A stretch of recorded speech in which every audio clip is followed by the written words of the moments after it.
దేశంలో జనగణన ఆలస్యమైనప్పటికీ లేటెస్ట్‌గా ప్రారంభిస్తున్నారు. డిజిటల్ విధానాన్ని ప్రవేశపెట్టడంతో ప్రజలు తమ వివరాలను వెబ్‌సైట్‌ల ద్వారా చేసుకునే అవకాశాన్ని, వెసులుబాటును కేంద్ర ప్రభుత్వం కల్పిస్తూ జీవో జారీ చేసింది.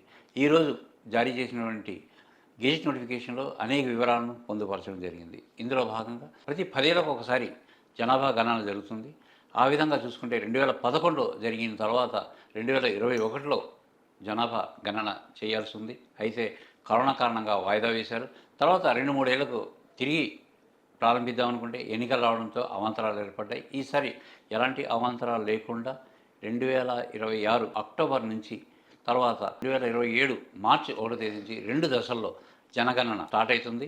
దీంట్లో 2 రకాలుగా ఉన్నాయి. మళ్ళీ ఇది కూడా ముందుగా మనం చూసుకుంటే 2026 అక్టోబర్ 1వ తేదీ నుంచి ప్రారంభమయ్యే జనగణన ఎక్కడైతే ఉంటుందంటే శ్రీనగర్, ఉత్తరాఖండ్, హిమాచల్ ప్రదేశ్ వంటి మంచుతో కప్పడిన ప్రదేశాలు ఎక్కడైతే ఉన్నాయో అక్కడ ముందుగా స్టార్ట్ అవుతుంది. దీంతోపాటు కేంద్రపాలిత ప్రాంతాల్లో కూడా జనగణన స్టార్ట్ అవుతుంది. అయితే ఇవి మినహా మిగతా దేశం మొత్తం కూడా 2027 మార్చి 1వ తేదీ నుంచి జనగణన ప్రారంభమవుతుంది.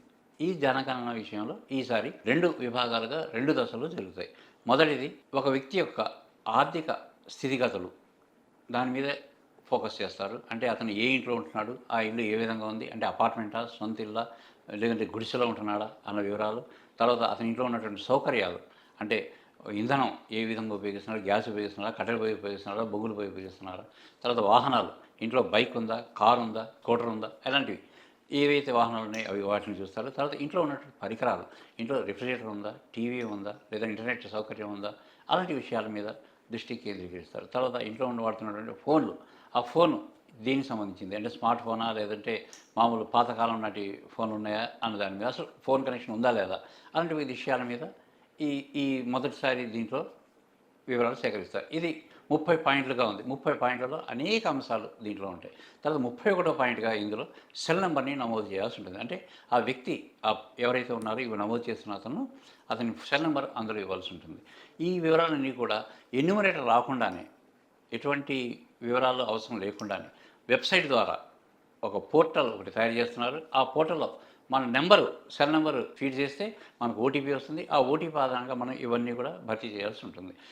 ఇదే విధంగా దీని తర్వాత 2వ దశలో వ్యక్తిగత వివరాలు, అంటే ఆ వ్యక్తి వయసు, వివాహితుడా కాదా, రెండవది ఆ విద్య ఎంతవరకు చదివాడు ఏంది, తర్వాత మూడవది ఇది స్త్రీలింగం, పుంలింగం అలాంటి సాధారణ వివరాలతో పాటు అతను చేస్తున్న ఉద్యోగం కావచ్చు, ఏ ఉద్యోగం చేస్తున్నాడు ఏంది, ఆ వివరాలు కూడా అందులో ఉంటాయి. తర్వాత ప్రధానంగా చూసుకోవాలంటే గతంలో ఎన్నడూ లేని విధంగా మొట్టమొదటిసారిగా ఈసారి కులగణన, ఏ కులానికి చెందినవారు. గతంలో ఎస్సీ, ఎస్టీ మాత్రమే ఉండేది. ఇప్పుడు దాంట్లో కులాలు పెట్టడంతో తమ కులాలు కూడా అందులో నమోదు చేసుకునే సౌకర్యం ఏర్పాటు చేశారు. ఇవన్నీ కూడా చేయడానికి సుమారుగా 13,000 కోట్ల రూపాయలని కేంద్ర ప్రభుత్వం ఇప్పటికే కేటాయించడం జరిగింది. అవసరమైతే దీన్ని మరింత పెంచే అవకాశం ఉంటుంది. ఈ ఎన్యూమరేషన్ అంతా చేయడానికి సుమారుగా 34 లక్షల మంది ఎన్యూమరేటర్లు జనాభా గణనలో పాల్గొంటారు. ఇక్కడ ఈ జనాభా గణన కూడా 2 రకాలుగా నడుస్తుంది. ఒకటి ఆన్లైన్లో చేసేవారు ఆన్లైన్లో చేసుకోవచ్చు, ఆన్లైన్ చేతకాని వారు కావచ్చు, లేదంటే ఇంటర్నెట్ సౌకర్యం లేని దూర ప్రాంతాలు, అంటే అలాంటి ప్రాంతాల్లో ఉన్న వాళ్ళు, అంటే సుదూర గ్రామాల్లో, అటవీ ప్రాంతాల్లో ఉన్న వాళ్ళ దగ్గర వీళ్ళు పోయి లిఖితపూర్వకంగా వాళ్ళ దగ్గర వివరాలు సేకరించడం జరుగుతుంది. ఈ విధంగా 2 దశల్లో ఈ కార్యక్రమం పూర్తవుతుంది. దాదాపు ఇది 16వ జనగణన కింద పేర్కొంటున్నారు. ఇప్పటికీ 15 సార్లు పూర్తయ్యాయి. 15 సార్లు పూర్తయినప్పుడు ప్రతిసారి 10 సంవత్సరాలకు ఒకసారి జనగణన జరుగుతుంది. అయితే ఇందాక చెప్పుకున్నట్టుగా 2021లో జరగాల్సి ఉన్నప్పటికీ కరోనా కారణంగా వాయిదా పడుతూ ప్రస్తుతం కొనసాగిస్తున్నారు. ఈ జనగణన అంతా కూడా 3-4 నెలలు, అంటే సుమారుగా 6 నెలలు గరిష్ట వ్యవధిని పేర్కొనడం జరిగింది. ఆ వ్యవధిలోగా పూర్తి వివరాలు సేకరించడం జరుగుతుంది. ఇక చూసుకుంటే కొన్ని ప్రాంతాలు, అంటే ఉదాహరణకు తెలంగాణ కావచ్చు, కర్ణాటక కావచ్చు, ఈ 2 ప్రాంతాల్లో కూడా ఇప్పటికే జనగణన దాదాపుగా, అంటే లోకల్గా కులగణన పూర్తి చేయడం జరిగింది.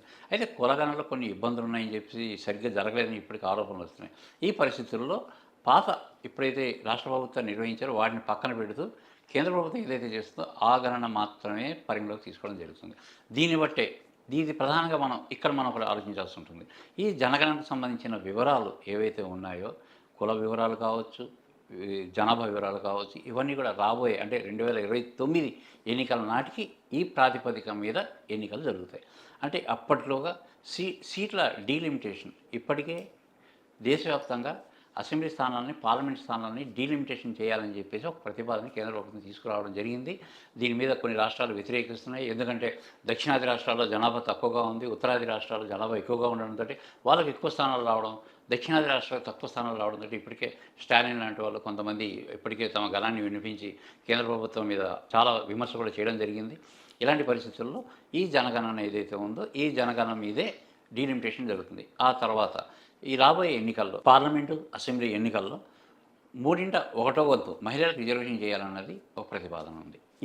ఇదైతే ఎప్పుడైతే జనగణన పూర్తవుతుందో ఈ కొత్తగా వచ్చినటువంటి వివరాలను సేకరించి దాన్ని బట్టి రిజర్వేషన్ సౌకర్యాన్ని కల్పించడం జరుగుతుంది. ఇలాగ చూసుకుంటే గతంలో జరిగినటువంటి జనగణనల కంటే ఈసారి జనగణనకి ఎన్నో ప్రాధాన్యతలు ఉన్నాయి. ఎంతో ఆసక్తికరంగా ఈసారి కొనసాగే అవకాశం ఉంది. ఒక పక్క డిజిటల్ సౌకర్యం ఉంటుంది, మనకి ఆన్లైన్లో ఎవరికి వాళ్ళు చేసిన సౌకర్యం ఉంటుంది. తర్వాత ఎన్యూమరేటర్ కూడా వస్తారు. ఎన్యూమరేటర్ వచ్చినప్పుడు మనం కానీ ఆన్లైన్లో కానీ చేసినట్లయితే ఒక నెంబర్ వస్తుంది మనకి. ఆ నెంబర్ వాళ్ళు చెప్తే ఆ నమోదు చేసిన వెళ్ళిపోతారు. మన దగ్గర ఎలాంటి వివరాలు అడగడం జరగదు. దీంతో గతంతో పోలిస్తే పేపర్ వర్క్ జరిగినప్పుడు కొన్ని లోపాలు ఎక్కువగా జరిగేవి. అయితే ఇప్పుడు డిజిటల్ రావడం తోటి పర్ఫెక్ట్గా జనాభా కరెక్ట్గా బయటికి వచ్చే అవకాశం ఉన్నాయని చెప్పేసి కేంద్ర ప్రభుత్వమే కాదు అనేక మంది విశ్లేషకులు కూడా భావిస్తున్న తరుణం ఇది. ఈ తరుణంలో అంటే వచ్చే సంవత్సరం మార్చి 1వ తేదీ నుంచి మన రాష్ట్రంలో జనగణన స్టార్ట్ అవుతుంది. అంటే ఒక కేంద్రపాలిత ప్రాంతాలు, మంచుతో కప్పడిన ఇందాక చెప్పుకున్నటువంటి జమ్మూ కాశ్మీర్, లడఖ్ లాంటి ప్రాంతాలు, ఉత్తరాఖండ్, హిమాచల్ ప్రదేశ్ లాంటి ప్రాంతాలు వదిలిపెడితే మిగతా దేశవ్యాప్తంగా రాబోయే అంటే 2027 మార్చి 1 నుంచి జనగణన ప్రారంభమవుతుంది.